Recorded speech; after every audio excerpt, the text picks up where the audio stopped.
Start with the greatest name of Allah, correct all universe, so convert day into night and night into day. Today we will be discuss about chloroplast. किसके बारे में बात करेंगे? Chloroplast के बारे में. याद रखने की क्लोरोप्लास्ट हमारे पास क्या है? ये एक डबल मेम्ब्रेन बॉडीड ऑर्गेनेल है. डबल मेम्ब्रेन का मतलब क्या है? किसके जो मेम्ब्रेन है वो हमारे पास क्या है? डबल है. इस तरह देखो, ये में हम मतलब एक क्लोरोप्लास्ट बना रहा हूँ यहाँ. ओके, ये एक क्लोरोप्लास्ट है. ओके, इस क्लोरोप्लास्ट के जो ये बाहर वाला बाउंड्री है, ये वाला, इसको हम कहते हैं क्या वाला? Outer chloroplast membrane. Okay, outer chloroplast membrane. Okay, OCM का मतलब क्या? ओ का outer, C chloroplast, M membrane, तो आउटर क्लोरोप्लास्ट मेम्ब्रेन इसको हम कहते हैं. ओके, और ये जो दूसरी यहाँ पे एक और इसका इस तरह बाउंड्री होती है. ओके, ओके, इस बाउंड्री को हम कहते हैं इसको हम कहते हैं inner chloroplast membrane. Okay, inner chloroplast membrane. जो अंदर की तरफ हो, जो बाहर की तरफ हो, हमारे पास के आउटर, जो अंदर हो उसे हम क्या कहते हैं? इनर. तो डबल मेम्ब्रेन ऑर्गेनल हो गया. ओके, कि इसके जो मेम्ब्रेन है, इसके जो बाउंड्री है वो कितने? दो है. दो डबल मेम्ब्रेन बाउंड्री हो गया. इसके अलावा इसके अगर हम अक्रंस की बात करें कि ये कहाँ कहाँ पे पाए जाते हैं, तो याद रखने कि जो क्लोरोप्लास्ट है ये सिर्फ और सिर्फ प्लांट सेल में होती है, एनिमल सेल में नहीं होती. क्योंकि क्लोरोप्लास्ट का जो फंक्शन है वो हमारे पास यही है कि फोटोसिंथेसिस में काम सर अंजाम देते, प्लांट का हेल्प करते हैं. तो लिहाजा फोटोसिंथेसिस तो सिर्फ और सिर्फ किसमें होती है? प्लांट में, एनिमल्स में नहीं होती. तो इस वजह से ये क्लोरोप्लास्ट एनिमल्स के अंदर क्या होती है? एब्सेंट होती है. और ये सिर्फ और सिर्फ प्लांट में पाए जाते हैं. इस तरह कुछ फंजाई, अमेबा वगैरह इसमें भी पाए जाते हैं. ओके, और इसके अलावा अगर हम इसके स्ट्रक्चर की बात करें तो स्ट्रक्चर वही सेम है. देखिए, ये हमारे पास क्या है? एक वो है, क्लोरोप्लास्ट है. इस क्लोरोप्लास्ट के अंदर आपको ये जो खाली बाउंड्री है ना, ये ग्राउंड, ये इस ग्राउंड को, इसमें हमारे पास सर जेल लाइक सब्सटेंस होती है, मतलब छोटे छोटे दाने में बना लेता हूँ. इधर देख, चलो ये इधर है, ये हमारे पास कहलाते हैं. याद रखने कि इसको हम कहते हैं स्ट्रोमा. क्या बोला? स्ट्रोमा. ओके, याद रखने कि स्ट्रोमा हमारे पास क्या है? कि क्लोरोप्लास्ट के अंदर जेली लाइक सब्सटेंस होती है, उसे हम क्या कहते हैं? स्ट्रोमा कहते हैं. क्या कहते हैं? स्ट्रोमा. आगे समझ. फिर इस तरह इस क्लोरोप्लास्ट के अंदर स्टेक, इस तरह सेक होती है. सेक में कहते हैं थैले को, मतलब सेक लाइक स्ट्रक्चर होती है. ये हमारे पास एक सेक लाइक हो, क्या एक थैला है. क्या के? थैला.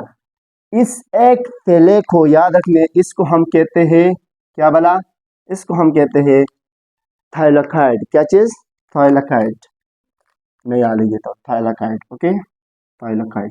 थाइलाकाइड आए समझ कि क्लोरोप्लास्ट के अंदर सेक लाइक स्ट्रक्चर होती है, मतलब एक थैले लाइक वो होती है, बॉडी होती है, जिसको हम कहते हैं क्या बोला?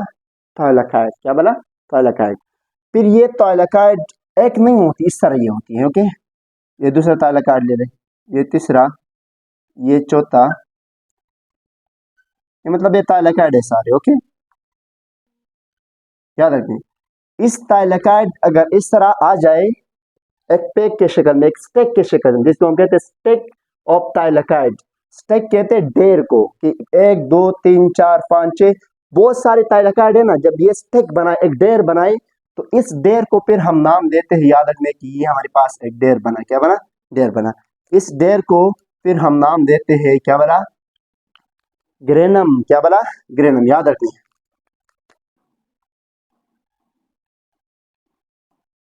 ओके, स्टेक ऑफ थाइलाकाइड अगर हमारे पास आ जाए तो फिर उसे हम क्या कहते हैं? ग्रेनम कहते हैं. स्टेक ऑफ थाइलाकाइड का मतलब क्या? स्टेक कहते हैं डेर को, कि थाइलाकाइड का एक डेर आ जाए तो फिर उसे हम क्या कहेंगे?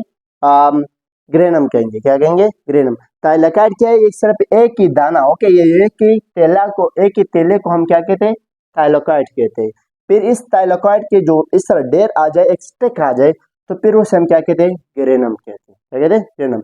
ओके, और इस तरह अगर ये ग्रेनम, बहुत सारे ग्रेनम हमारे पास आ जाए, मतलब ये एक थाइलाकाइड में यहाँ पे एक ग्रेनम बना था. ओके, मतलब स्टेक ऑफ क्या है? थाइलाकाइड. ये भी क्या बना? एक ग्रेनम बना. यहाँ पे मैं एक दूसरा बनाता. ओके, ये भी क्या है? एक ग्रेनम है. तो फिर इस तीनों को याद रखने कि 1 2 3, इस तीनों को फिर हम ग्रेनम का नाम नहीं देंगे, इसको कहेंगे ग्रेना। क्या चीज? ग्रेना। याद रखने कि ये जो 3 है, मैं यहाँ मतलब इस तरह लगा देता हूँ, ओके, कि ये जो 3 वो है ग्रेनम है, इस तीनों ग्रेनम को फिर हम नाम देते हैं क्या चीज? ग्रेना। Okay, grana. ओके, कि ग्रेना हमारे पास क्या है? The group of granum as known as grana. कि बहुत सारे ग्रेनम मिल जाते हैं, मतलब बहुत सारे ग्रेनम जब आ जाए 1 2 3 4 5 10, तो फिर उसे हम क्या कहते हैं? ग्रेना कहते हैं। क्या कहते हैं? ग्रेना। याद रखना कि ग्रेना हमारे पास क्या है कि ये द ग्रुप ऑफ ग्रेनम है। इस तरह थाइलेकोइड हमारे पास क्या है कि एक छोटी सी सिक लाइक स्ट्रक्चर होती है, सिक लाइक बॉडी होती है। सिक कहते हैं किसी तेले को, ओके, ये तेले लाइक बॉडी है ना, तो इसे फिर हम क्या कहते हैं? थाइलेकोइड्स कहते हैं।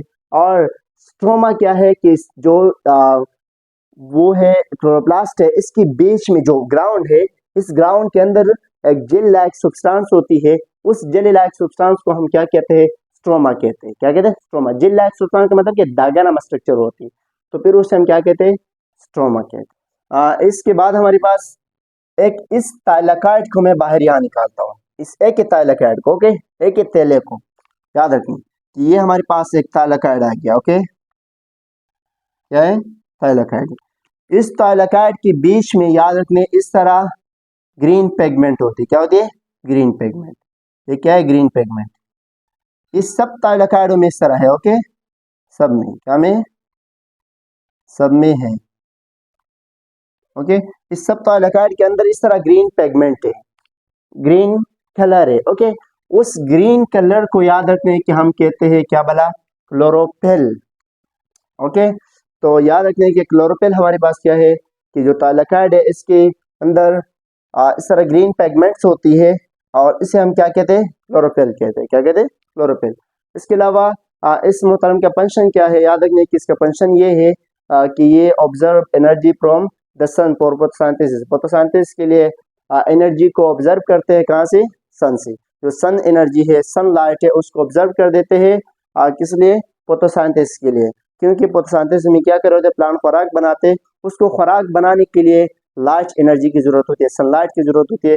उस सनलाइट को ये मोहतरम क्या कर रहे होते हैं? क्लोरोफिल उसको चेंज कर देते हैं केमिकल एनर्जी में। जैसे ये जो क्लोरोप्लास्ट है, ये लाइट एनर्जी को या सन एनर्जी को ऑब्जर्व करते हैं, तो फिर उसके बाद ये जो मोहतरम है हमारे पास, इसको चेंज करते हैं किसमें? केमिकल एनर्जी में। क्योंकि लाइट एनर्जी में डायरेक्टली वो रिएक्शन नहीं कर सकते, डायरेक्टली वो फोटोसिंथेसिस नहीं कर सकते, तो उनको चेंज करना पड़ता है किसमें? केमिकल एनर्जी में। तो कौन कर रहे होते हैं हमारे पास? क्लोरोफिल। इसको बाद में पढ़ेंगे आगे क्लासेस में कि कैसे कर रहे होते हैं, ओके।